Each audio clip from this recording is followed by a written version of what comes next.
Welcome back to another Boxscore Geek show. I'm your host, Dre Alvarez, and with me, as always, is our producer, co-host, man of many hats, Brian Foster. Say hey, Brian. Yeah, what's going on, Dre? And we're not going to talk much NBA today. You know, Melo, Anthony, and Kyrie Irving are still kind of out there. LeBron leaving Cleveland, who knows? That's being rumored, so we'll let that situation develop. But the NBA season starting in 2 months from today, October 17th, Rockets versus Warriors. There might even be a game before that, but that's the one I care about. So, yeah, we got more important fish to fry tonight, Dre. Well, maybe. So I may actually call an audible about talking the NBA, but let's give the official script. So before we go each show, usually Brian or I put together some topics. Brian puts together some links. So our official script, we're going to play our game called Game of Thrones versus Rick and Morty, which is something I've been jonesing to play for like 3 weeks. We'll talk about that in a second. We're going to talk about how Kevin Durant is awesome, a topic I'm sure Brian wants nothing to do with. We're going to talk about the Boston Red Sox potentially renaming, I hope I don't slaughter the name, Yawkey Way.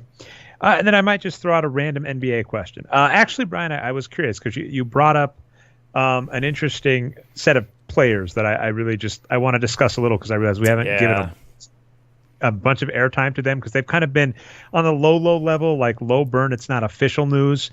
But officially, right, not officially, Kyrie Irving has kind of made some overtures that he wants out in Cleveland. And same with Carmelo Anthony on the Knicks. And so a bunch of people are like, oh, where could Kyrie Irving go? I've seen lots of great hypotheticals of, oh, my God, he could go here and do this. And the same with Melo. And I just got to say, these two players, I don't think the NBA is going to be able to pull a Paul George with me again. And by that, what I mean is Paul George is a player that I saw getting really, really hyped going into this offseason. And my kind of take is, back in the day, his early career, he looked great. He reminds me a lot of Isaiah Thomas. Early in his career, Paul George looks great. You look at the age curve where he is, where he should be going, you're like, he's going to be amazing. Then he gets injured in international play. He really hurts up his leg. He comes back, they play him at the 4, and he's just not the same player. And in last season, it looks like they even reverted him back to the 3 more. But really, Paul George just was not the same player as he is now as when he was younger. And so I certainly understand people thinking he could be great because he's shown flashes of that. But everything he's done in the recent last 2-3 seasons, none of that gives me the indication that he's a star player. So when people were all excited, Paul George could go here and change this, what actually ended up happening is kind of amazing. He went to the Oklahoma City Thunder, and they gave up Victor Oladipo. Victor Oladipo last season I actually thought was a great acquisition if you thought they were keeping Kevin Durant, because what I said is he was an average player that shored up one of their only weaknesses, shooting guard, and that would help basically make the Thunder that much better, and they were this close to beating the Warriors, so that was perfect. But then, of course, Kevin Durant leaves. Victor Oladipo does not live up to even his initial contract, and then they give him all the money they should have given Durant. So it's like that was an amazingly bad mistake.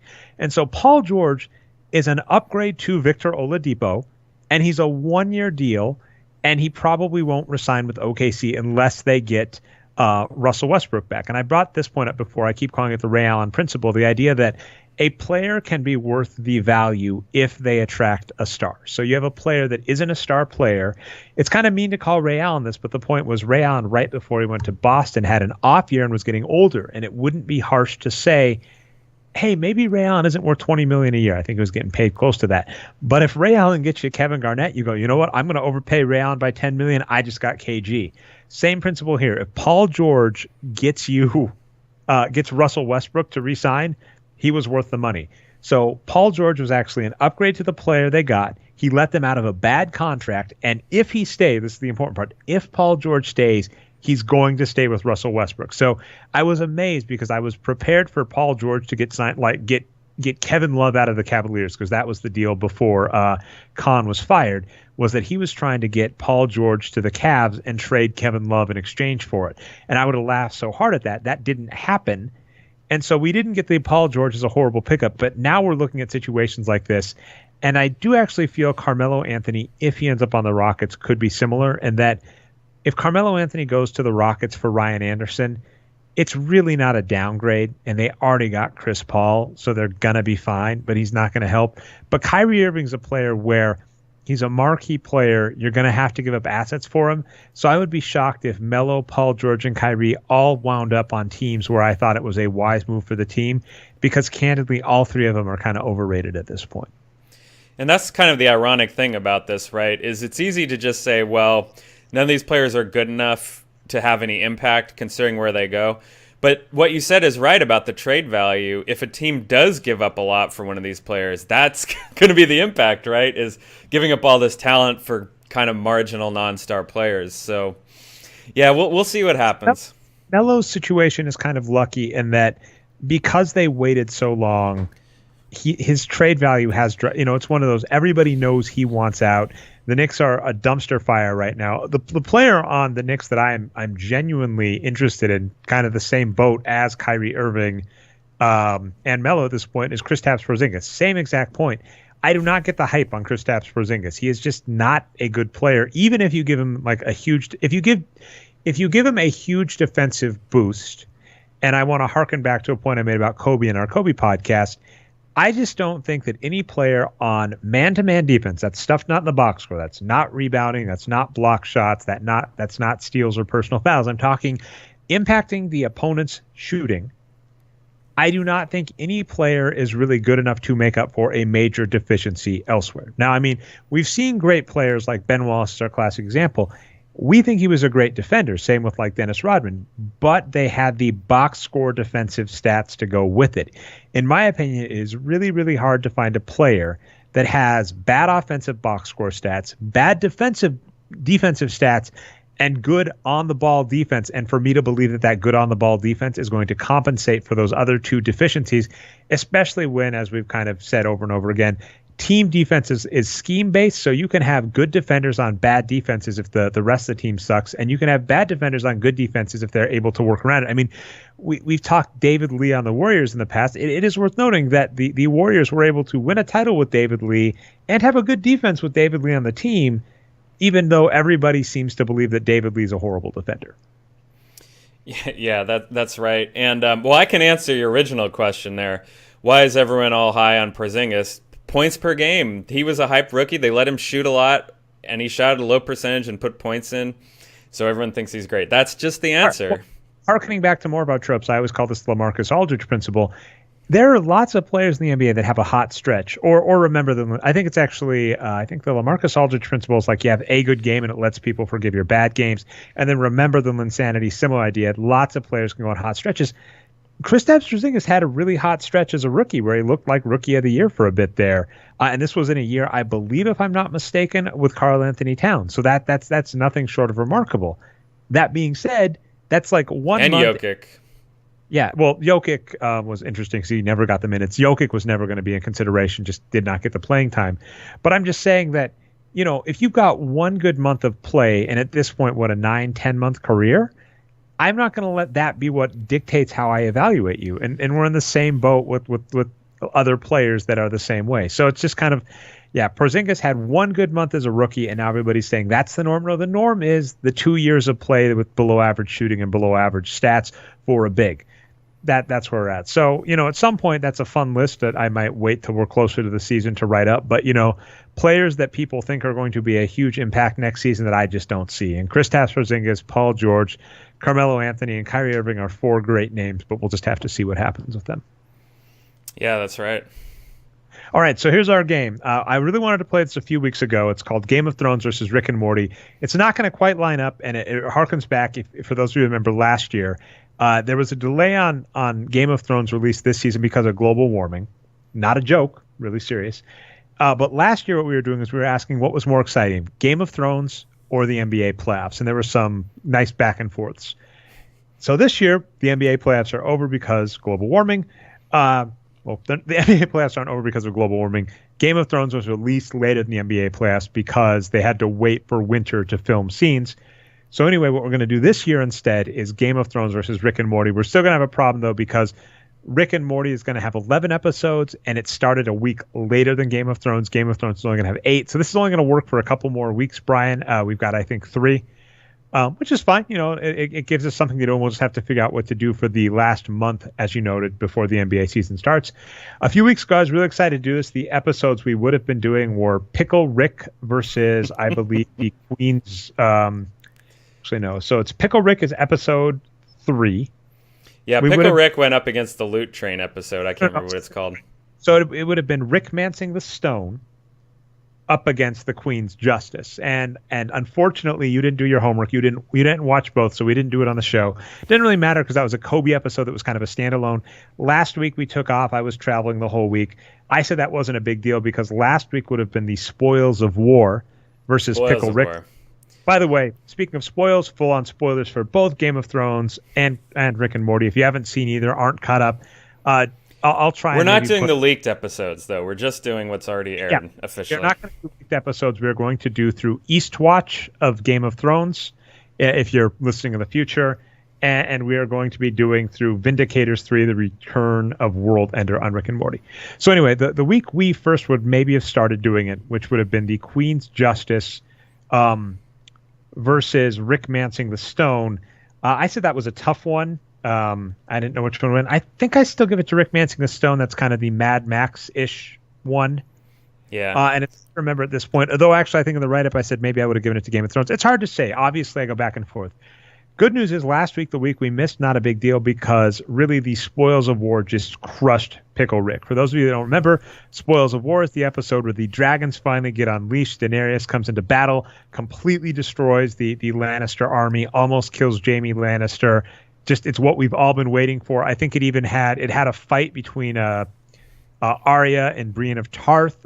This was just I called the episode fan service, but not in a bad way, in a good way. Pickle Rick was actually a pretty good episode, I would argue, but it just wasn't close, not even close. So I was curious if you had the same thought on Pickle Rick versus Spoils of War, Brian. Yeah, I agree. And this is actually really tough because, well, part of what you're talking about, different points in the season, also different types of shows. So Rick and Morty's only in their 3rd season, and they do have some continuing storylines, but it's mostly, just one of, sitcom or Simpsons style, right? It is a show based on the format of The Simpsons. However, Game of Thrones is epic, and it's all leading up to one thing, and here we are, kind of at the beginning of the end. So it's tough for Rick and Morty, I think, just because of the structures of the shows and the times that we're at in them for it to compete. So, yeah, pretty good job, Pickle Rick, competing. And actually, what was funny is I get to relate this back to the NBA. There was a fantastic part of Pickle Rick. The way I heard Dan Harmon actually describe this is it was an episode about alcoholism without a drop of alcohol in the episode, which is interesting. We'll talk about Vindicators 3 in a second. But what was fascinating is the very end, he goes into the therapist's office and is like, I think therapists are a waste of time. And the therapist, voiced by Susan Sarandon, makes a note that she agrees that it's probably a waste of time for Rick to come there. And actually the kind of dirty way she said, it's therapy for him is kind of like wiping her ass or brushing her teeth, and that it's a boring maintenance task. And that Rick has a problem, essentially, that he's an adrenaline junkie, that he doesn't want to do therapy or do things to fix things in a slow way. He wants like big explosive things. And I think that's funny because that's kind of one of our complaints about NBA teams. The tanking model, the sign a big name model, it's the boring moves that will keep your team in the playoffs. Not win a title. Winning a title requires luck and a star play being available. But if you want to be a team that makes it to the playoffs year after year, funny note is this was actually named the treadmill of mediocrity.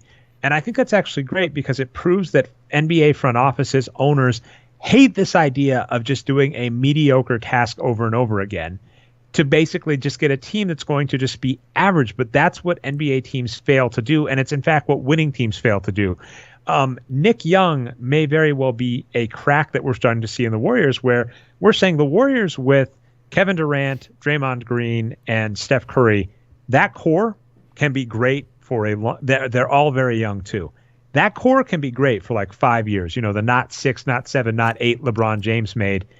That team is in that position, but you have to surround them with a good core of players and a good core of value players, right? Certainly Yes, it's great they have Klay Thompson, who we think is overpaid, but that's the point. You have 3 stars. You can't overpay for anybody else on the roster. So they have to start putting in maintenance tasks to get value players. And last season, we thought they did a great job with this, right? They've got Andre Iguodala for cheap, JaVale McGee for cheap, Sean Livingston for cheap. But then the first crack we've seen is they're overpaying for Nick Young. And so if they make a few more mistakes like this, right, Andre Iguodala goes out the door, JaVale McGee goes out the door, they overpay for some overrated players. Then this team, instead of being a 60 to 70 win team, turns into 50 to 60 win team. And we've seen 50 to 60 win teams implode on themselves because stars want to go elsewhere, et cetera. Interesting. Back to the Warriors. I love it. So I mostly agree. I've criticized the Nick Young signing, on this show in past weeks. I will put an asterisk on it, though, because of the Chris Ye theory of this signing, which I agree with, which makes it a little bit different. And he was arguing Nick Young is a good partier, and you're kind of you're basically getting Nick Young in there to be a fun guy that everybody else likes to hang out with. Yes. And that's a point in the NBA because there are lots of teams that have lots of great players. Shaq and Penny, Shaq and Kobe are the two biggest examples of stars clashing with each other and that causing it. So it's like, if you're keeping good I hate the term locker room chemistry to on court. But if you're saying we want this player to be signed because we think it'll keep all the players mellow and happy with each other, there might be something to that. Although we still always go with the theory, sign good players for the love of God, just sign good players. Yeah, you can criticize it a few different ways. On the one hand, so you can say, well, Nick Young's a bad player and if they think he's good, then yeah, there is a crack in the front office evaluations, right? On the other hand, though, you can say, well, maybe they do think he's bad, and they're just doing this as a favor to Draymond Green and Kevin Durant, who are apparently the people that recruited Nick Young, that they handpicked him out. So, but then the criticism of that is, how many of those can you do before it actually does erode the team's talent? This one will be fine, but we don't want too many more of those, right? So we'll see. Asterisk for now. Well, and like I said, you've got Sean Livingston and Andre Iguodala are older. JaVale McGee is really underpaid, not getting minutes. It's like, this is what we always bring up. It is so much easier for teams to atrophy than people think because, you just don't have a large window on players. Players get old after 30. And, it's a funny point. Someone made the note, I responded to them on Twitter. They were talking about Melo and said Melo's offense has never been the problem. A little iffy, but, true. He's actually had an above average, he's had a true shooting percentage for most of his career better than Kobe. And I noted, though, his true shooting percentage the last 3 seasons been below average. Carmelo Anthony's over 30. Carmelo Anthony, if you recall a few years back, had to take time off with injury after the All-Star break. Injury and age matter, and players get older. So to the exact point you're making, yeah, like this isn't going to hurt him, but a couple of those can hurt him quicker than people think. And that's why I actually read another article today about Daryl Morey saying, the Warriors have a chance to be historically great. They're one of the greatest historical teams of all time. We agree with both of those, but people just really forget injury and drama and other things and upsets, right? Upsets in the playoffs. So it's just kind of it's interesting to watch people forget history so easily. That's right. So I'm taking it one off season at a time. I'm glad that they went and they hit the luxury tax before even signing their first center, and we're still able to have 2 good centers. So that's great. But how many times can you do that and get away with it? I don't know how many times you can. Yep. All right. So that was a nice detraction. So let's go with this one. This was the Vindicators episode versus Eastwatch, and so I'm just going to let us both say which one we thought won. I'm going to let you go first, Brian. So between Rick and Morty, Vindicators 3, The Return of World Ender, and Game of Thrones, Eastwatch, which episode do you think won this week? I will go with Eastwatch, and again, it's part of what I was talking about. It's not as fair to Rick and Morty to go up against episodes that are really important. So here's my big reason why, the thing I like most about it, and there's a lot of different things we'll talk about, but it looked like, well, at least this is what people were predicting, is that they were setting up the plot to clean up all the political strife this season. Originally, that is. They were setting up it to do the political strife this season, do Daenerys versus Cersei and all that, and figure all that out. And then last season, will go there and deal with all the White Walker stuff, right? That's what it's looking like they were headed towards. This episode, rather, Eastwatch, flips that upside down. Now it looks like they're going to finish up the White Walker stuff this season, and then who knows what's next season. Theoretically, the political stuff, Jon Snow versus Daenerys, who knows. I think that's a lot better, because to me, the White Walkers should not be the final enemy or the final boss of the show.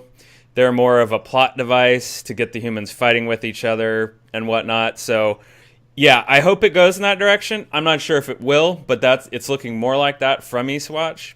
And I'm hoping it does because, yeah, the political fights are way more interesting to me than the White Walkers, and I hope that's how they finish out the series.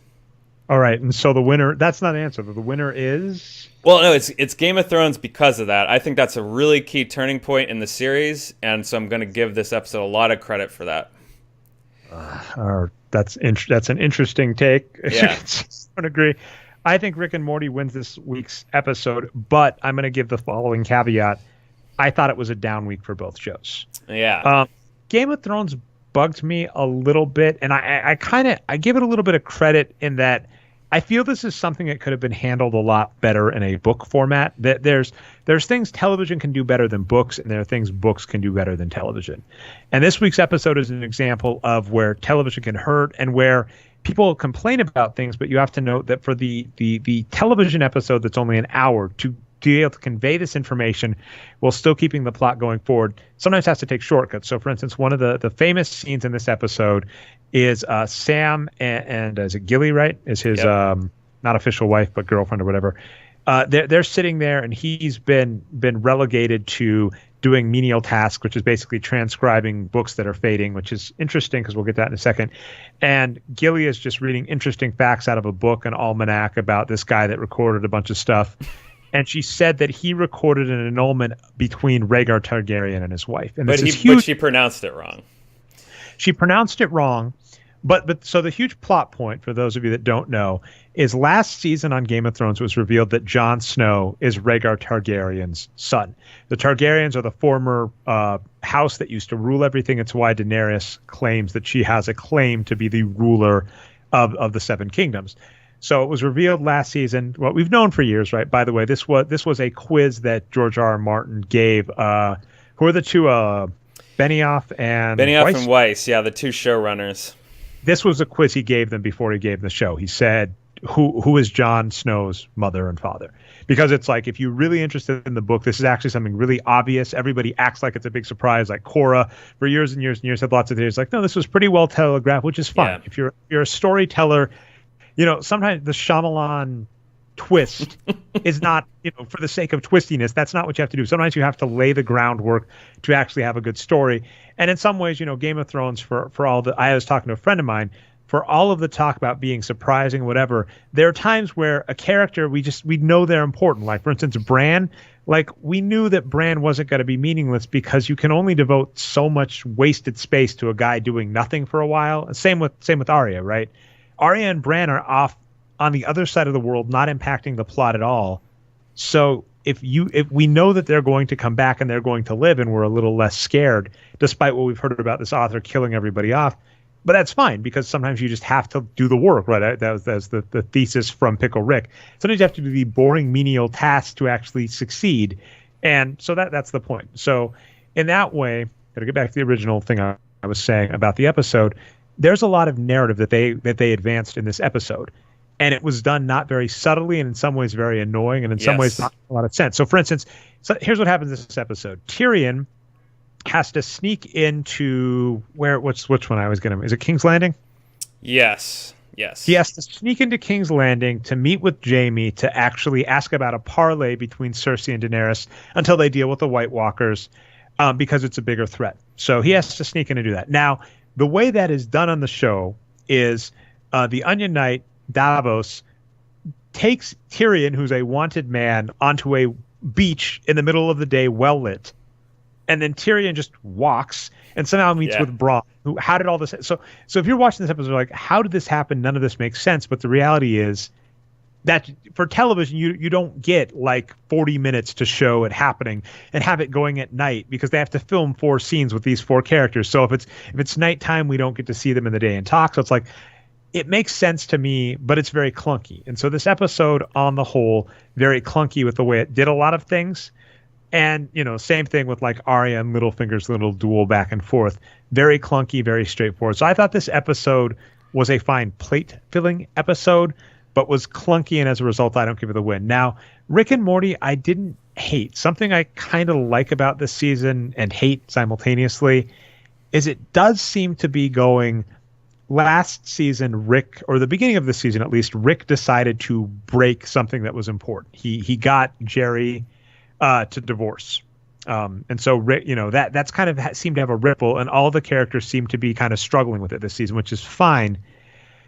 And that's on the one hand okay, but what's made this season of Rick and Morty kind of hard is Rick is not really a likable character this season, and that was kind of how he started. This has been the way I've heard Rick and Morty described is it's obviously based on Doc and Marty from Back to the Future, right? But Rick Sanchez's character is essentially a Doctor Who-ish character, kind of this all-powerful being that kind of doesn't give a damn about anybody around him. And, they've said that's kind of their thought is what would it be like if Doctor Who was more realistic instead of being quirky? It's like you've got this all-powerful being that doesn't really give a damn about anybody or who he hurts. And, in the last couple of seasons, there's been some kind of Rick has some affinity towards his grandkids. Rick has some affinity towards this familial lifestyle he's come into. And this season, he's pushing away from that, which makes him much more unlikable. And while that might advance the plot, it makes these episodes a little harder to watch. With that in mind, because this episode of Rick and Morty, for those of you that don't remember if you're in the future, what happens is sometime in the past, Rick and Morty went off on an adventure with the Vindicators, essentially the Avengers. They're getting called again. Morty wants to go along because he wants to have a fun adventure. This has been something in the storytelling of Rick and Morty of the two, right? Rick likes, more exciting things and doing whatever he can. Morty likes traditional adventures, whatever. They decide to go along. Rick kind of finds out that everybody hates him because he's an asshole, even if he's right. That was another funny line that was in this episode that I think is funny and applies. He says, no one cares if you're right because they don't want to give you the satisfaction of being right, which I do think is funny and very indicative of the United States right now, where people would rather not listen to experts because they find them pompous or arrogant or don't like what they have to say. Sorry, too many tangents, Brian. Anyway, so Rick ends up doing a Saw-ish episode and essentially kills a few of the Avengers, and then the Avengers turn on each other and kill themselves in a stupid Saw thing while Rick is like drunk. And then it turns out Rick, while drunk, was able to just kill this all-powerful being. So it had some funny points. It had some good moments. I think, like I said, it's not even that I don't think it held together narratively. I just think narratively the annoying problem is we're getting back to that Rick that doesn't give a damn about anybody and will kill whoever. And that's a much less sympathetic character. Yeah, no, you're right. And again, we are episode 4 of the season, so we'll see if, what that builds up to, right? Will they, bring the family back together again at the end, or will they get even more destructive? So this episode especially, and the one before it as well, it's you touched on it briefly, but that's one of the biggest themes of the show, right? Is that Rick is always right, basically, or the Big Lebowski theme, you're not wrong, you're just an asshole. That's another way to look at it. And he goes through all these complicated things just to prove, sorry, you're wrong, Morty, the Vindicators are just worthless assholes, and he has to do all this stuff just to prove it. So yeah, we'll see where it's headed. Well, what I'll say on that, what I actually like about the way Rick and Morty does this is because I actually kind of hate this trope. If you look at shows like Sherlock, The Big Bang Theory, you have that annoying asshole that thinks that says I'm a man of logic and science and whatever. Usually a man, right? I'm a man of logic and science, and I'm always right, and I know everything. And you're like, this character doesn't exist, like Tony Stark as well. This kind of person doesn't exist. They're always kind of charming and likable. And what I like is Rick is really unlikable in a lot of episodes, and the people in the show call him on it, right? That's one reason Summer is great, is she routinely calls him a jerk and an asshole, and he gets called out on his behavior, and he's not always, I think this is important too, he is not always correct.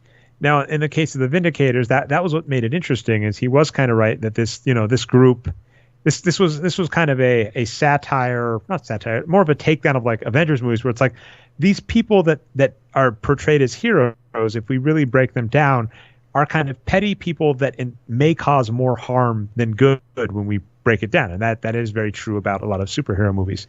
The reason this episode is hard is he basically kills one of them right off the bat in the Saw-ish scenario. And that act right there, like we've seen Rick do this before in the first season of the show. Rick, destroyed the entire world once on accident. So I think when you're saying it, he's always right. It's like he's not always right, but the extra problem is when he is right, he is a jerk about it. Fair enough. So I don't think I was really disagreeing. I was just adding to that. Yeah. One last note I'll give is this season is showing more continuity than previous seasons, and an interesting one for those of you who don't remember. I forget the episode's title, but in season 1 there was a Rick and Morty episode where there's a Rick that is going around killing other Ricks, and at the end it's revealed that Morty has that this version's Morty has actually been controlling Rick remotely, and Morty was the mastermind behind it all and has disappeared. This episode, and the other important part is when that Morty, that's confusing, when that Morty captured our Rick, the Rick in the show, he was kind of like interrogating him, sort of James Bondish style, and was basically, it seemed like trying to get him to say, he said essentially, Ricks don't care about Mortys, and we saw our Rick show some emotion about his Morty. And so what we saw this episode, though, is Morty is really smart, is actually seemed to have learned a lot about how Rick behaves, right? He understands how Rick works. He's a very competent sidekick that understands things, and he's getting very annoyed. And then the big payoff, by the way, at the end of the episode, is the end of this thing is Rick says, put the thing that matters to me more than the Vindicators on this thing, and if you're right, I'll turn off this bomb that I've devised. And Morty gets on, and the bomb gets turned off, and Morty thinks, Rick is saying he cares about me, and Rick actually said he cares about a character named Nub Nub, or Noob Noob, I think, right, who's this throwaway character who laughs at his jokes. And in the episode that I'm talking about, the last one, where Morty is killing all of the Ricks, there is a henchman that's laughing at Rick's jokes, and then the other evil Rick, or Morty, reveals that person just randomly laughs periodically. And so that tied these two together. So it actually is leading towards an arc where our current Morty is saying, Rick, I think you care about me. I think you care about me. And eventually snaps. We've seen this happen before where a Morty gets so angry they snap, and then they basically take over a Rick. And Rick, even in one episode, says, don't get too high, don't get too arrogant. Bad things happen when Mortys get arrogant. So, consistently it's kind of pointing that direction. It'll be funny to see what happens. Yeah, that's really interesting. I think they'll probably keep going in that direction. One of the things that that struck me this episode, one of my favorite parts about it, was how Morty... So there's basically two different Ricks in this episode, right, on the screen at the same time. There's Rick in the present, who's with Morty and all the Vindicators in this Saw-like scenario. And then there's Drunk Rick in the past, who set up this scenario for them, trapping them all, including himself. So it's funny that Morty is the translator for Drunk Rick, and that he instantly understands what he's trying to do. And it just kind of shows again, they've been through a lot together, and Morty's very codependent in some ways for putting up with all this. Well, they've done a lot with this in general, and it's something I actually give Dan Harmon a lot of credit for in a lot of the shows. Is he doesn't like to sugarcoat things, and he doesn't like to basically make the idea that a thing gets solved. That was his point with Beth and Jerry, as he said he liked the idea of a marriage that was always kind of on the brink of divorce. Whereas most shows, they would either divorce the characters or have some episode where they solve everything and get back together. And even the episode where that kind of happened with Beth and Jerry, they still have problems. They still fight afterwards. So I think that's kind of important when we look at, Rick and Morty's relationship, and, the fact that there are problems that Rick has, both with his alcoholism and just his general personality, and they don't just get solved or go away, which is something it does, in a lot of television shows, that does bug me, where there is, a very special episode, this person has a problem, and, oh, by the way, after this episode, that problem is gone. Back to normal. Doesn't matter at all, wasn't a big thing. I do like the fact that, I think I heard in some interviews, right, there are consequences to Rick's actions, and we are seeing a lot of those this season. But that, of course, as I mentioned again, makes it a little harder to watch, but still funny.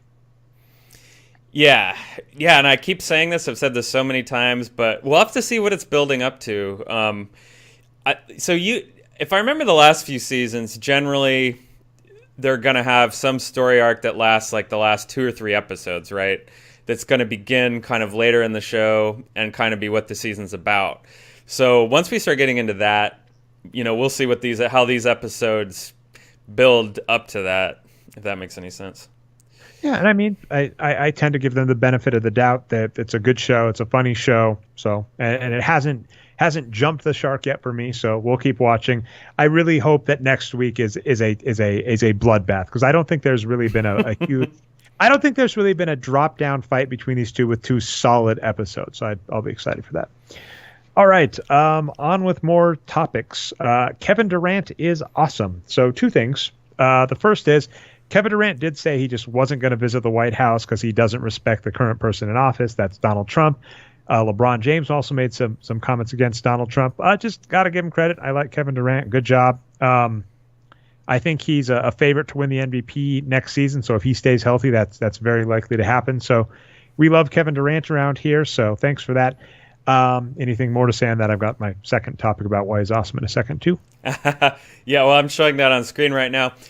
I still think that he will not be a favorite to win the MVP just because Curry's on the same team. As far as both of them are together, I think it's going to divide up, pro-Warrior votes. So just kind of for practical reasons, even if he is the best player next season, I don't think he'll be in the MVP voting. We'll have to see. We'll have to ask Andrew what he thinks. Andrew's our resident who knows the trends of the MVP. There we go. Second, a shout out to friend of the show, Jeremy Britton, for passing this along. There's an ESPN story where Kevin Durant wanted underpaid fellow Warriors to get the salaries they deserve. That's part of, if you don't recall, Kevin Durant took a pay cut to re-sign with the Warriors, and part of that was to help re-sign players like Andre Iguodala and to sign Nick Young, is what Swaggy. It is. And he actually, in this article that I linked, he actually does make the point that why don't we want super teams? And this is the reason I loved it is this is a point I've made all the time is were we really as fans happy that at the end of the season Anthony Davis and Karl Anthony Towns were sitting at home during the playoffs instead of playing against James Harden and Kawhi? Did we really want to see the first couple rounds of the playoffs kind of be jokes where the better teams just batter around the weak teams, and then after that, right? Don't forget Kawhi got injured, so we didn't even see the fight we wanted. It's like I want a bunch. Uh-oh, we've got some Skype problems here. Let's see, Dre. Try talking again. How are you sounding now? Hopefully it's better. By the way, I was going to say we're caught up. Thank you, ESPN, for autoplay ads, because I wanted to read a quote from this article, and I scrolled down foolishly before clicking pause on the stupid autoplay at the top. But here's what Kevin Durant said. It's a great league, and you want to see the best players on the biggest stage. Why not see the best players? All of them a few times. Why not see that? That's what this league is about. It's star-driven, and it's good to see the stars dictate how the league is supposed to go. Then the next group of stars will do the same, and the same after that. I think that's what we're starting. Now, to be fair, here's what drives me nuts. There's nothing new under the sun about a super team in the NBA. In the 80s, there were the 80s were a little bizarre in that there were 2, but the 80s had the Lakers and the Celtics. You can maybe even say the 76ers earlier in the 80s were a super team. They're up there in some of those. It's true they had like a 3-series run, but I'm talking like if you're thinking like being great for over half of the decade. Oh, that's fair.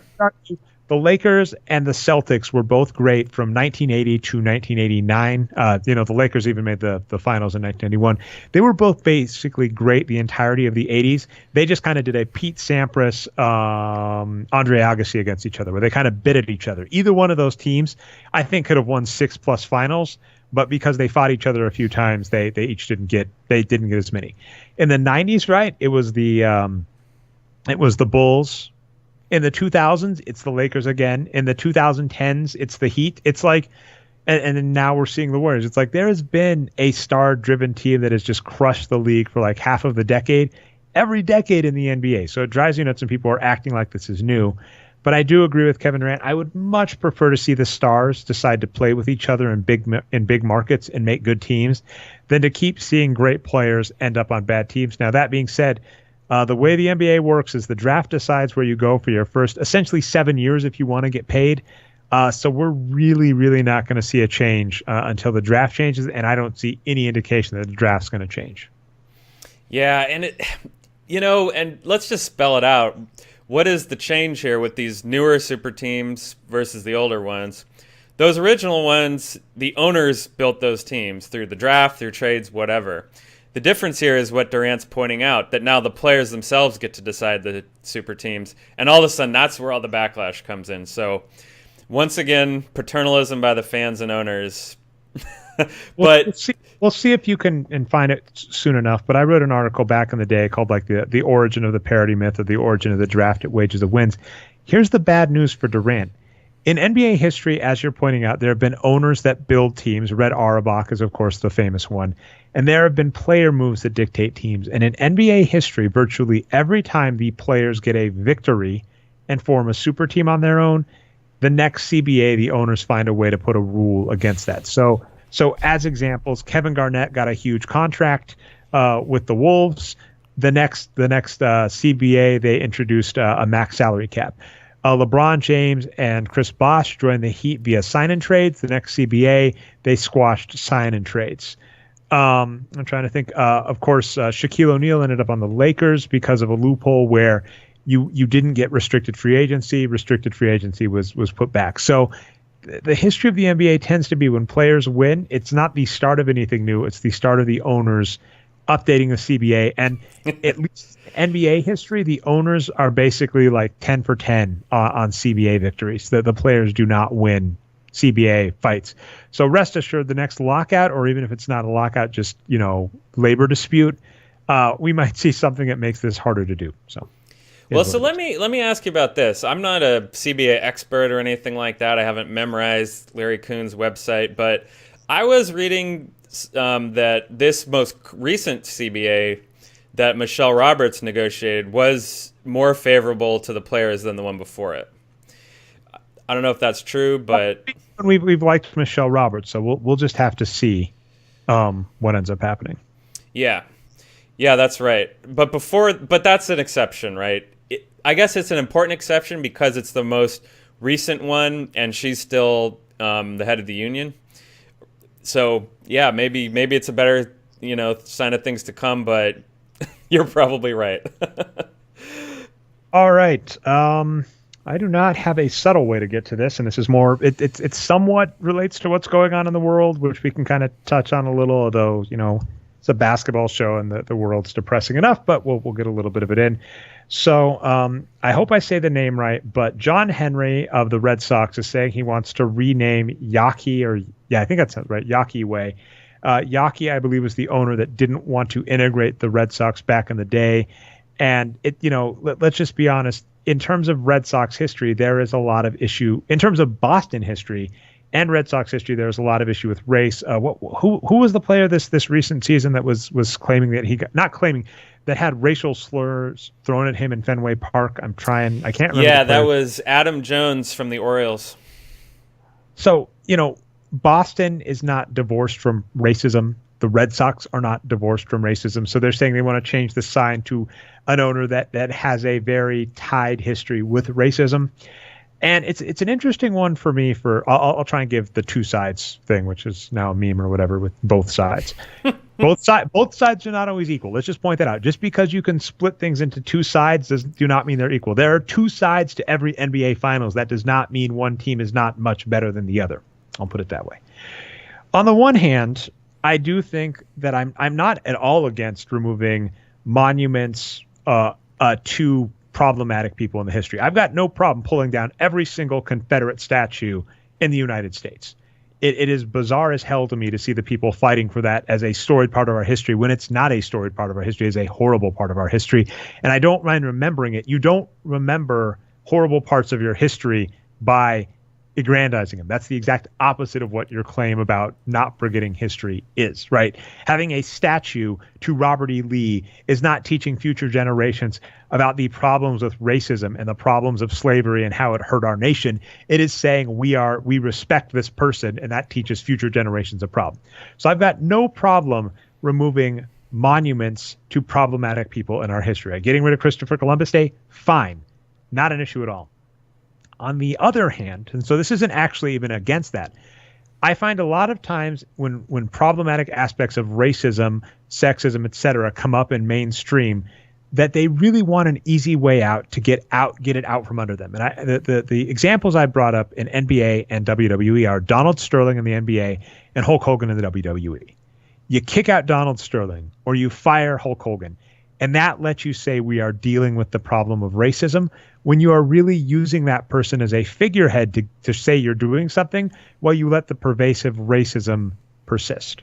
And so that's my problem here, is that I feel that there is definitely a lot of issue with race in sports. And like I said, the Red Sox had issues this year with fans being racist to a player. And while I don't hate getting rid of the sign, I feel it's always a balance when you see someone famous or powerful do something. I've said this before, right? Where if your first instinct is to criticize them, you might want to take a step back and say, I'm happy they are doing something. But then it's a very easy next step to say, is what they are doing enough or sufficient? Or is it kind of a slap in the face? An example being like when the NFL has Breast Cancer Awareness Week and says they're going to give a portion of profits from jerseys that are pink to breast cancer. And it's like they sell the jersey for $100 and they give 1 cent to breast cancer awareness. It's like, you're helping, but really that's a slap in the face. And that organization, by the way, Dre, that does the pink stuff, the Susan Komen organization, they don't put very much towards charity. They're pretty... Yeah. They're not a great charity. Yeah, they've been horrible, even more so, because they attack other charities that have to do with breast cancer. They kind of scare other people out. They do the Olympic problem, right, where if people try and use similar symbols, they attack them for it. So, agreed. So that's kind of where I am here, where it's like, this is a nice first step. And I don't ever like shutting down movements in the right direction. It's just I want to make sure that there is still forward momentum. So that's all I had to say about that. But that did show up today and kind of did seem somewhat relevant to the whole discussion about monuments and statues, etc. Yeah, it's sad when Bob Corker is the voice of reason here. Put him in a museum, but not in our public places. Well, that's a great quote. And then what I'll say, the other one, I'll bring us back to wrestling, is Chris Benoit. And so this is an interesting part where, if you're a fan of the Red Sox, you'll say this is part of our history. If you're a United States fan, I guess, you'll say it's a part of our history. There was an interview I heard once with CM Punk about Chris Benoit. For those of you that don't remember, Chris Benoit is a great wrestler, wrestled in WCW, ECW, WWE, won a lot of titles. Many people consider him one of the most technically proficient wrestlers ever. He had brain damage, and at the end of his life, he had a basically murder-suicide where he murdered his wife and children and himself. And since then, the WWE has pretty much erased him from their website. It's hard to look him up. They don't really promote any of his old matches. We just don't ever really see Chris Benoit brought up. And a lot of people have brought up this question, will Chris Benoit ever go into the Hall of Fame? Because if you look at him from wrestling merit alone, he certainly deserved it. And there was an interview with CM Punk where he basically said, look, this guy, yes, he was a great wrestler, but he's got very problematic parts of his history now that will forever be tied to him. And that means that we aren't going to showcase him as much because of that. And it seemed very obvious where he's like, on the one hand, yeah, you want to say the Red Sox are a storied franchise that, did very well despite not winning titles for years and years and years. But they still have lots of problematic aspects of their history, and that we just can't escape the fact, if we're trying to erect a monument to one of those people, that they'll forever be tied. And that's kind of just my take on a lot of things. When people are like, are you really sure we want to get rid of this person? They did a lot of good. And it's like, sometimes they're just too tied to other stuff. And the mature thing to do is to, like, I love that quote, put them in a museum, not in a statue. Yeah, because that's the place for it, right? It's, it's an educational area. I consider Hall of Fame, I guess, to be a borderline thing. Like, it's kind of like a museum, but it's kind of promoting them. So it's a tough call, right? Like, so what do you do about the Baseball Hall of Fame, for instance? Pete Rose is, the hit king of all time, but he's not in there because he bet on baseball. Well, Ty Cobb is in there, but he was a murderer. So how do you pick, Well, this one I think is much easier. The Hall of Fame is definitely about notoriety. So I do think the same arguments about statues apply. But then I think you're right where it gets very weird with, like, even Pete Rose, where you exactly what you just said. is what he did so bad that we're going to leave him out compared to other people that we've accepted in.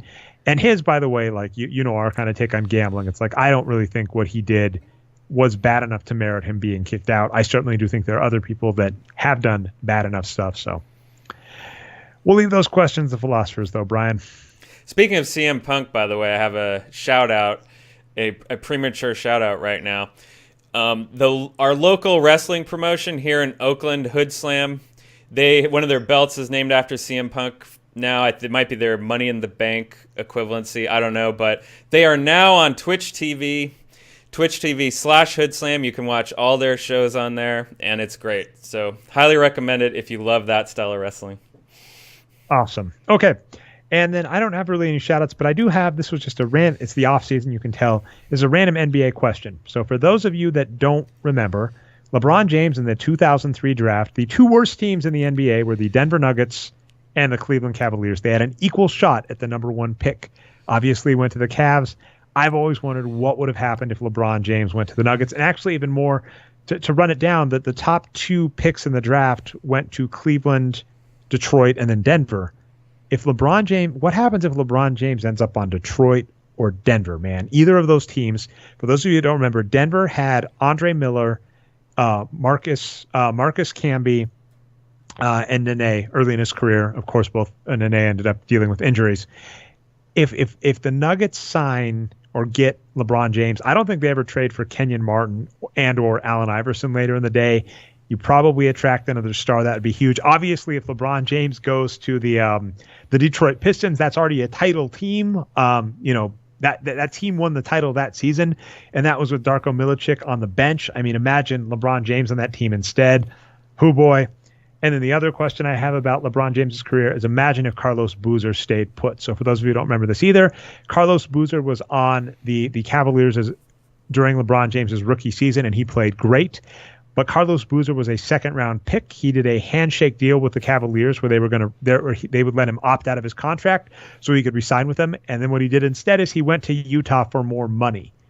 But if Carlos Boozer had stayed on the Cavaliers, LeBron James was a decent player, but not a great player his rookie season. But he turned into a star his sophomore year. So if we get Carlos Boozer, who those of you who don't remember, the Utah Jazz actually went to the conference finals against the Lakers once. Like they got this close with Carlos Boozer in his prime. So if the Cleveland Cavaliers get LeBron James and Carlos Boozer, what does that look like? And I'm curious which one's bigger. So I have a Twitter poll about that. I'll put it up in the show notes or whatever. But those two things, it's the off season, and that's just a question in my head, and I might throw more of those out in the future. Just random questions like that. Oh yeah, I got to read that. That sounds great. I do have one shout out. I guess we're into that now, right? Let's get to shout-outs and then head out. So a few weeks ago, we had Evolution. I always say that's the most hype competitive gaming tournament of the year, and it was great. However, we just, these past 2 weeks, have what I always say is the second most hype competitive gaming tournament of the year, which is Dota 2, the International, number 7. Just finished up this last weekend and won by Team Liquid.